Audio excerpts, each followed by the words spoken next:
to see you. My vibe is medium today, medium vibe, but good vibes indeed, indeed. If you guys are new to the channel, thank you for joining us. Um, as you can see, I'm doing a live. I've been really thinking about some content I'd like to put out there. I'm ready just to put it out there. So, thank you guys for joining. If you're new, if you're not, you know what the vibe is. Today, we're going to have a topic that I would love to have in a panel, possibly just maybe with another lady or gentleman. But for now, we're going to start getting into it, okay? So, let's start with what our title is, which is everyone, let's break up, right? Um, a lot of times in different communities, I do get to read people's questions, and as a community of poly people, we tend to give out our own experiences. Um, and that's one thing, you know, that's important to have a community where you can go to, especially if you're living in a monogamous world. Now, if you're monogamous, you can still chime in and listen, please, because the information I give is not just for poly people. It can be applied to your monogamous life too, to make it better. All right. So we want to start with is, thank you for the like. Um, what we want to start with talking about is, yes, and I also put in there trauma bonding. Okay, so that's going to be part of this. It's not going to be what the mass is about of the conversation, but indeed it will be some parts of it. So yes, should we break up? Okay, now a lot of times, one of the questions that people ask is like, am I ready to date? Am I ready to get in this relationship with someone? Do I want to like really get to know these people or this person? And so I will start with this. We're going to start with a question that got asked into our community, and then I'll give you my response to that. Okay. And today I was reading, and the question the lady asked was, she said she met this couple, and she was vibing with them, the husband and wife, having a great time getting to know them, went to visit them, you know, vibes was vibing. They was really, really enjoying each other. Um, and what happened was she went back home, and when she went back home, she got in some issues with, we'll say, with her child, and her child was removed for whatever the reason. I don't know. She didn't give all the information out, and she's been working on lately now, been trying to focus on taking care of her child, and trying to get her child back in the home again. So while she's been doing this, though, she was thinking, you know, I don't want to put that on them. I just met them. It's really, really good relationship, but I don't want to put that stress on them. So I'm going to, you know, I want to pull back and focus on me and getting my child back. Now, once she did this, she said the couple started kind of making them feel like, you know, well, that's messed up, and that she was bad for making the decision to pull back.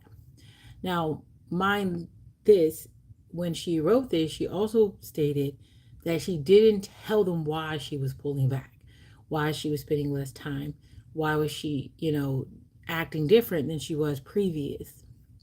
So that's one thing, it's important. And she said, am I wrong for wanting to break it all the way off with them? Okay, so this is where the question spiral from, and I understand this. I even wrote a response to that, which I'm going to tell you what my response was to this. In the comments, you see a lot of people saying, "Yeah, girl, take care of your child. Worry about you and your kid. You got to separate. You know, break it off. It's unfortunate.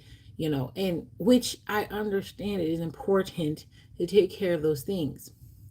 And we always battle as people, especially mothers, battle with what's the right thing to do, because the decisions that we make when we're, especially if a single mother, I mean, a single mother is like, you don't have, or a mother who's not co-parenting with other parents. What happens is the decisions you make matter for a lifetime for someone, and that is really big. So a lot of times we sacrifice other things, and that's the number one thing out of this that I want women to know. And I'm not talking about being selfish. I'm being talking about self-care. We have to know that if you're not in a good place, if you're not healthy, if you're not in the right mind, you can't give out that to someone else, or even in the pursuit of those things, because no one's perfect. So in the pursuit of being happy, in the pursuit of being healthy, in the pursuit of those things, how are you going to give that out to someone else? So you want to make sure you are taking care of yourself. As mothers, we tend to forget that we're in sacrifice mode most of the majority of the time. And the ones who are not in sacrifice mode, you see the result. Because if you're always pouring into yourself and not to others, though, you also see a result with that, right? So that's number one thing. So, yes, I acknowledged her and I said that, yes, you should make sure everything is good on your end, make sure it's important. But this is the one part that I want to bring up is I don't believe she should break it off. First off, she is removing the choice from those people or that person, if it was one person, to make a decision if they want to be there.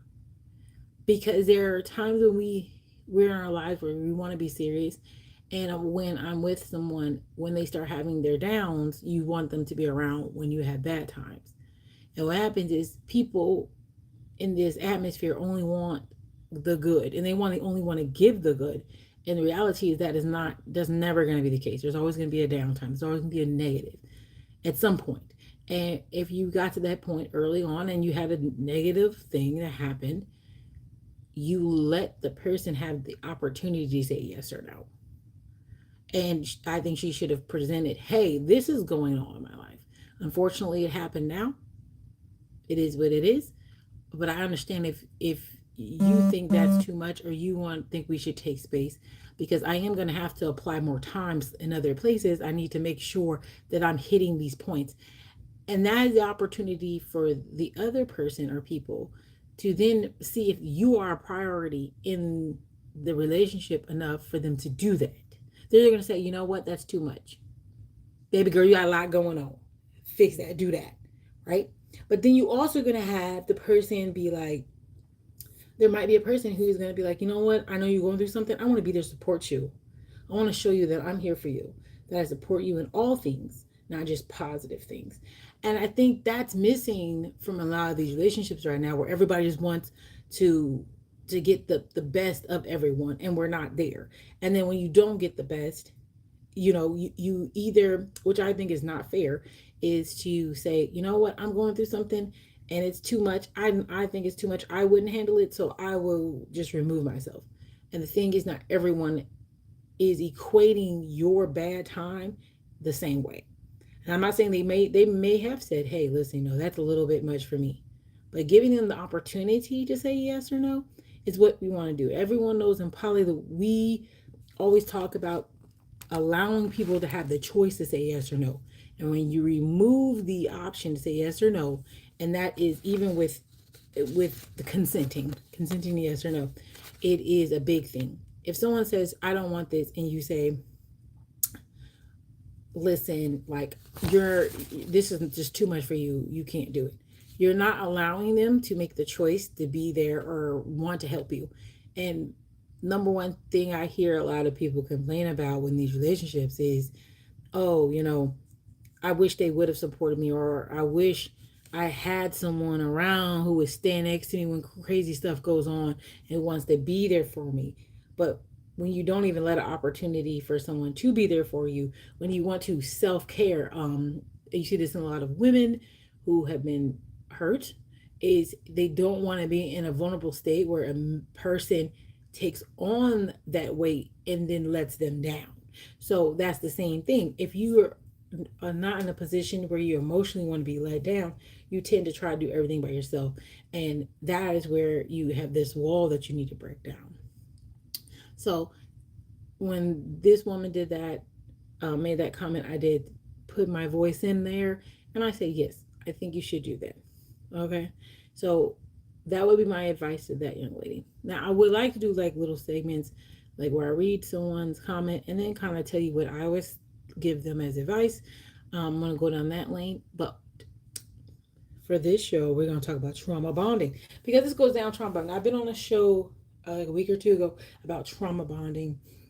And someone was saying, oh, do you think everyone's trauma bonding because they go through this thing? You don't want a trauma bond. And I think that when we say trauma, we got to be real careful with that, because some people, let's say, make things a lot bigger than what they are. Trauma, trauma, trauma, trauma, right? Okay, not everything's traumatic. There's a big difference between traumatic and going through something. There's a big thing between traumatic and something happening. It's not traumatic, it's just regular life stuff, right? And I think a lot of people go through struggles. Y'all know what I'm talking about. They go through struggles and it's hard for them. And what they do is they'll find someone who's in the same struggle bus, or they bond over that they both have the same thing going on or had the same thing going on, and they talk about that. That's that community that we talk about. We want community. We want someone to understand. We want someone to tell us that, hey, maybe we're not wild and crazy, or give us some advice. And so when you're bonding over an experience that is taking place, I actually don't think that is a trauma bond. That is more of, you are bonding over a commonality. You're bonding on an experience you had, and that you can share with each other the understanding that this has happened. So we want to be careful with that trauma bonding. Now, if y'all go out, okay, and you guys both be getting, you all be having altercations, y'all drinking and fighting and all this stuff. You drink and fight, you drink and fight. Okay, and then every time you beat each other, you say, "Oh, I'm sorry," and then it's the after angry sex or whatever, all of that stuff. Like, I hear people bonding over that. I think that's strange. No, you should not be living for the thrill of getting drunk, having an argument, making your boyfriend or girlfriend jealous or whatever it is. I'm not even a jealous person, but if you do that, and then trying to bond over the experience that you're proving that that person loves you. Well, we fight and we do all this stuff, and at the end of it, we kind of somewhat agree that what we did was messed up, and then we hash it out in the bedroom. Okay, no, um, I know they like that, but that's not no, that's not healthy. Repeating something over and over again, the actual definition of insanity is doing the same thing, hoping for a different result. Do you think drinking and when you get upset and have an argument and then having this makeup sexual experience is healthy when nothing comes of it and you just do it again? No, that's insanity. It is. And I think a lot of people want to bond over that. Or if you're bonding over, like you said, if you guys both all of a sudden are homeless, right? And then you guys are trying to work together to get a home and all that together. And people are like, oh, we aren't gonna get homeless. There are young people out here, rent is high, things happen. They're getting evicted, blah, blah, blah. And the experience of being on the street, living in your car, you're bonding with someone during that time until you get to a good place.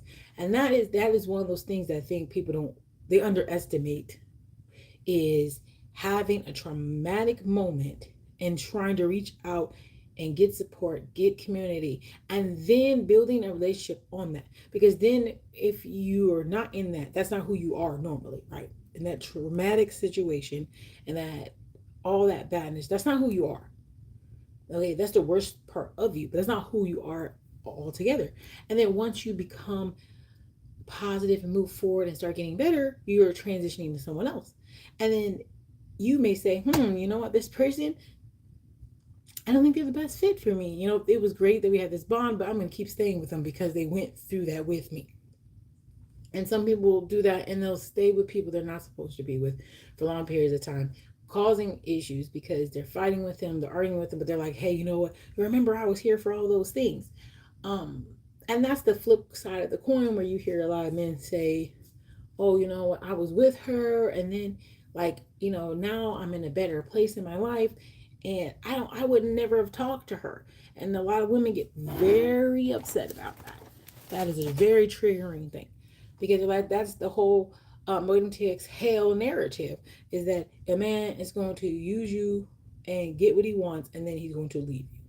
And that's very horrible, right?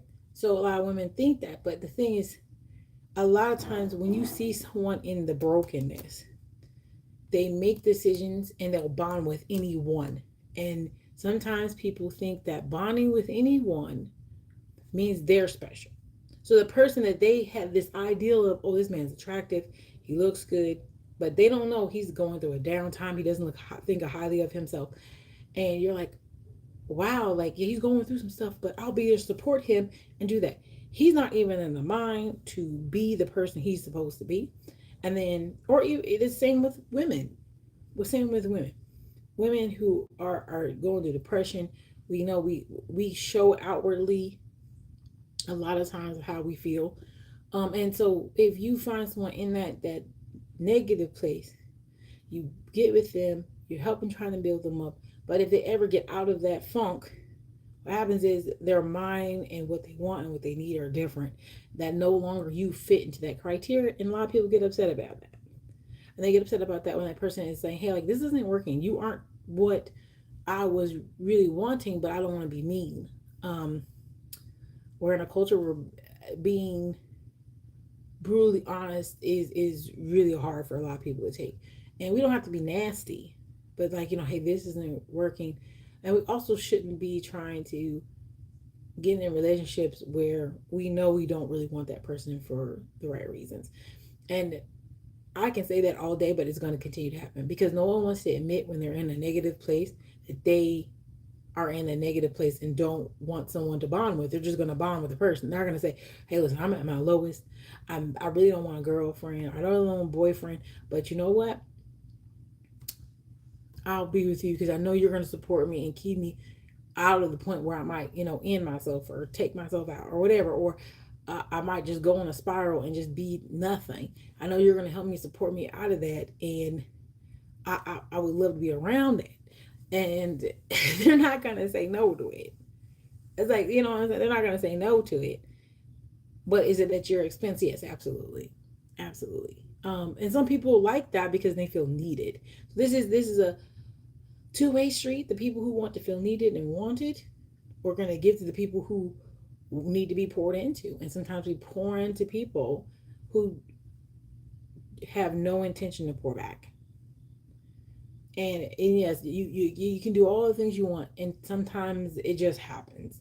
I'll say that I said the best advice I would give to something like that is not to try to avoid it at all costs and blah blah blah, because all that's too much. You're gonna find someone like that. You're gonna like someone like that. The advice is when you start seeing the signs, acknowledge and correct. Okay, we're not here to tell you not to do something because you might do it. You might even like it for a little bit because the feeling of being wanted and needed is nice. The feeling of being poured into is nice, even if you know it's wrong. And regardless of that, you like it. And so if you like it, like the way it feels, like all those things, you're not going to say no to it. You know what I'm saying? Like at the end of the day, let's just be real honest. Who says no to dessert? Only the people who know at the end of the day the result is not what they want. But when someone tries to hand me cake, bitch, yes, I want it. I do. I do want Swiss rolls. I do want cinnamon rolls. Absolutely, I want to eat that. What do you mean? But the reason I'm saying no is not because I don't like it, not because I don't want it, because I know at the end of the day the result is not what I want. That's when I say no. But I still say yes sometimes. That's how you have to compare it to things. You know these things are bad for you, but you tasted it, you like it, you've had experiences with it, right? You've had experiences with things that aren't good for you. And sometimes you do hop back in and grab it. You hop back in and get that brownie sundae. Yes, you do. Okay. And then when you eat it, you're like, oh my God, it feels so great, but I know it's bad. And then you go back and you would get back on track, right? So we know that sometimes when we do things, we know there's bad. We know it's bad. We know the results aren't going to be good. We continue to do it. Same relationship. We know that pouring into this guy that we've been talking to, he ain't going to pour back. But we like the way he talked to us. We like how he makes me feel today. We like the way we have these great experiences when we're together. We like, might even like a toss of tendrils in the bed. That's what you like. But you know at the end of the day, he's never going to give you what you really desire. It's never going to be what you want. It's going to end in an argument and in some stress or confusion. But you deem it worth it in that moment. And that is what happens to us. We deem that moment more important than the end result. And the only ones who really make it through are the ones who have lots more self control. And they say, no, today I know I want that, but it's not worth it. And those are the ones who have a lot more stability and things like that because they say no. Not a lot of us can say no. Okay, I hope this video is not cracking. That's like the worst thing ever, but it is what it is. So I just wanted to put that out there. You guys know I don't like the long videos all the time. I want y'all to enjoy y'all day, be positive. If you have any questions, please put some in the comments and below. I am going to start trying to review some of those comments from some of the groups I'm in because they do ask questions, they do make comments, and I think I'm going to share those experiences and then we kind of review them. Now, someone said, had an idea of going some other places, but for now, I like to share these experiences with you guys. I think if I do it like a couple times a week, we get these answers, get these little topics going because I feed off of other people because I am who I am, and being an extrovert is one of those things I love doing is sharing my experiences with other people, having them converse with me, going back and forth, but I don't always have the time. So the lives, I'm going to make more of this like this. Then I'm going to have someone help me edit and then put them on the page. So you guys can enjoy this with a intro, extra.